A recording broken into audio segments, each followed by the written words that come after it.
Hello students, welcome to back my class physical education class 12. I was teaching you chapter number 7 test and measurement in sports. Today I will teach you in this chapter topic number 3.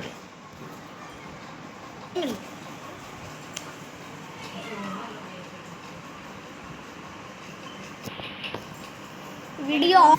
I will teach you today third topic, second part, rock part test, and after that I will teach you measurement of the flexibility, sit and reach test. Today I will teach you rock part 1 mile test भी इसको कहते हैं. ये test जो है for cardiovascular fitness के लिए लिया जाता है.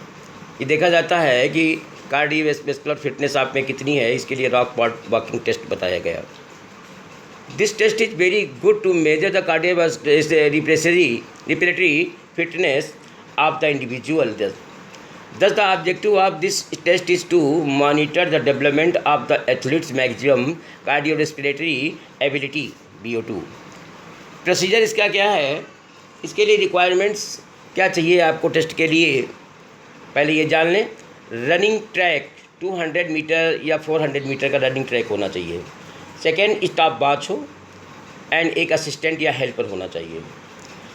Administration and the procedure of the test. Procedure इसका जो है, the purpose of this test is to walk as fast as possible for 1 mile. 1 मील के लिए कितना हम अधिकतम, कितनी तेज़ी से हम 1 मील को कवर कर सकते हैं.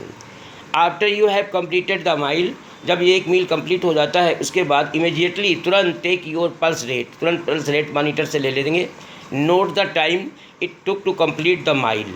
जैसे ही कंप्लीट हुआ 1 मील, वैसे ही हमने टाइम को नोट कर लिया. You will also need to know your body weight for the VO2 maximum calculation, max calculation. और उसके बाद में इसकी एडमिनिस्ट्रेशन में चूजे पहले इसकी क्या करते हैं, विंडलेस डे होना चाहिए to conduct the test. Test को कंडक्ट करने के लिए record your weight in pounds. Pounds में वेट को लेना चाहिए. वॉक 1 मील. 1 मील मीन होता है 1609 meter as fast as possible. जितना हो सके अधिक से अधिक अपने तेज़ी से चल जाए, संभव हो जितना. Record the time complete the 1 mile. जब हो जाए 1 मील कंप्लीट कर लिया, टाइम को रिकॉर्ड कर लिया, और जैसे ही कंप्लीट किया immediately the finishing the walk the record your heart rate beat से पर मिनट आप उसको नोट कर लेंगे. Determine your maximum cardiorespiratory ability VO2 from the calculation के द्वारा, जो आपका कैलकुलेशन इसके नीचे दिया हुआ है. Scoring the formula use to calculate the VO2 max is 132.853 minus bracket 0.0769 into weight जो है मैंने बताया आपको LBS में लेना है, पाउंड में, माइनस 0.3877 मल्टीप्लाई बाई एज, जो आपकी एज हो, प्लस 6.315 मल्टीप्लाई जेंडर मेल या फीमेल जेंडर है उसके पॉइंट्स दिए हुए हैं.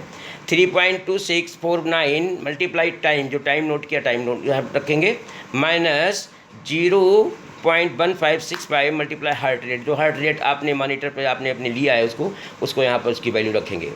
नीचे दिए हुआ है where is a weight is in pounds में लेंगे. जेंडर मेल्स का 0.1 है, फीमेल का 0.0 है. Time in minutes and hundreds of minutes. Heart rate in the beats minute. Age in years, जो अपनी एज की हो उसके अनुसार अपना निकाल लिया. कैलकुलेशन करने के बाद जब हमने हमारे सामने ये आपका रॉक पार्ट 1 माइल टेस्ट की एक टेबल दी हुई है, इस टेबल के अंतर्गत आप इसको अपना मेन के लिए अलग है और फीमेल्स के लिए अलग है. Rockport walking test evaluation के लिए वुमेन एंड इसके लिए जो आपका VO2 आया मैक्स, दोनों का अलग अलग हम देख सकते हैं. जो पॉइंट आता है, एज दी हुई है पहले ग्रुप में 20 to 29, 30 39 and after that up to 60 तक एज. इसमें जो कैलकुलेशन है इसके अनुसार आप अपने चार्ट के अंतर्गत जो VO2 निकला देख सकते हैं कि आप सुपीरियर हैं, आपका इसमें कितना आपका बना, पुअर है या फेयर है, गुड है, एक्सीलेंट है या सुपीरियर है. You can see from your this table. अब इसके एडवांटेजेस क्या हैं. एडवांटेज ऑफ रॉक पॉकेट अब 1 माइल टेस्ट के एडवांटेजेज मिनिमल इक्विपमेंट रिक्वायर्ड, इसमें कम से कम इक्विपमेंट रिक्वायर्ड होते हैं। Simple to set up and conduct, बहुत ही साधारण से इसको हम सेटअप करते हैं, बहुत ही आसानी से इसको कर लेते हैं। More than one athlete can conduct the test at the same time, एक से अधिक एथलीट जो है सेम एक ही समय में इसको हम उससे कराया जा सकता है टेस्ट उसका। The test can be administered by the athlete, और टेस्ट जो है एथलीट के द्वारा ही संचालित किया जा सकता है, वो प्रबंधक जो होगा वो एथलीट को होना चाहिए। डिसएडवांटेजेस क्या हैं इसके? डिसएडवांटेजेस में इस स्पेसिफिक फैसिलिटीज़ रिक्वायर्ड, विशेष सुविधाएं रिक्वायर्ड होती हैं। Assistant required to administrate the test, assistant जो रिक्वायर्ड है जो एडमिनिस्ट्रेटर द टेस्ट के लिए, जो संचालक हो, जो व्यवस्था जो प्रबंध किया जो नियम है उसके अंतर्गत उसको देखना चाहिए। ये डिसएडवांटेजेस मिल नहीं पाते लोग।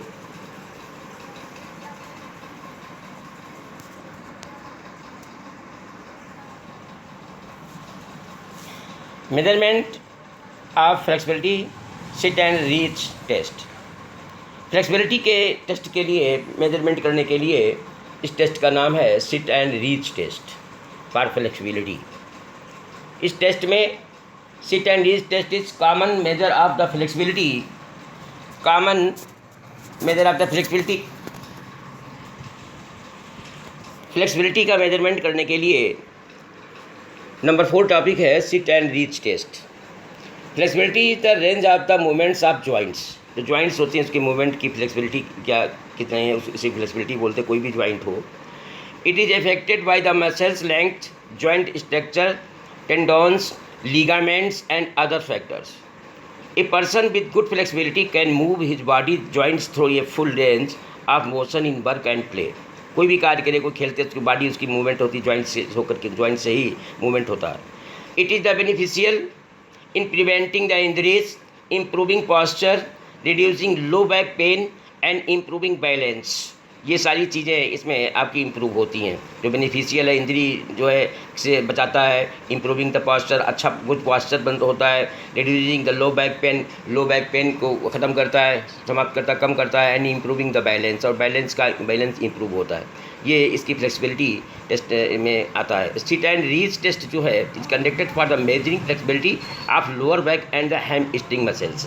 हैम स्ट्रिंग मसल्स और लोअर बैक जो आपकी निचला हिस्सा उसकी फ्लेक्सिबिलिटी के लिए मेजरमेंट, टेस्ट के लिए मेजरमेंट ये दिया जाता है।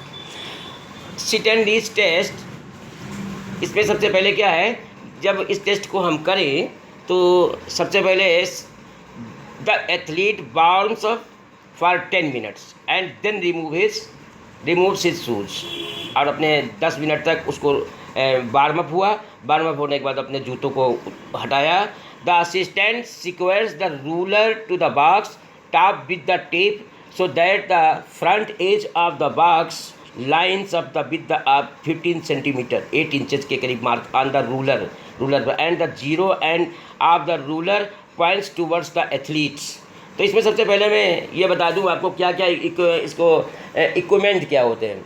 सिट एंड रीच बॉक्स होता है जो कि लकड़ी का होता है, विद द रूलर, उसी में रूलर लगा हुआ होता है, रूलर लेंथ इसके नाम टॉप उसी के ऊपर होता है।